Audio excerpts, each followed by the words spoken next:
แล้วเนาะจะได้อยู่8056หลังจุด1โตหลังจุด1โตร่วมเป็นหลังจุด2โตกันเลย1 2ออกอยู่80.5680.56หรือออกมานี่นะเอาไปหารให้4บัดนี้นะ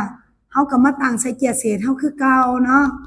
56หาร4ก่อนในครูสิว่ามันยากมันเป็นหารทศนิยมเนาะนักเรียนทั่วไปจะไล่ยากนักเรียนเก่งจะไล่ได้อยู่เนาะหลังจุด2โตเติม0เข้า2โตขาจุดทิ่มอ่านว่า8,056หารให้400เนาะ400จะได้อยู่2เทื่อ400คูณ2ก็ได้อยู่800ลบกันลงมาเหลืออยู่5เมื่อหารนี่เนาะเป็นตัวเศษย้าย6ลงมาเป็น56หารให้400บ่ได้หยังเลยแปลว่าได้0เนาะหลังจากนั้นถ้าอยากหารต่อแม่นเติม0เข้าแล้วจุดตอนนี้หารได้แล้วเนาะ560จะได้อยู่1 400คูณ1ก็ออกอยู่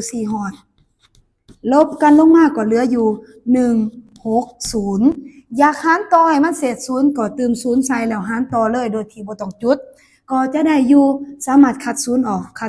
เจ้ากัน2โตเนาะได้อยู่4เนาะ4 16นี่เศษ0นี่เฮาก็จะได้อยู่เท่าใดวะ20.14เลขหารเฮาออกแล้วเด้อจื้อซวยกันเด้อ20.14มือกองจื้อซวยแน่เด้อ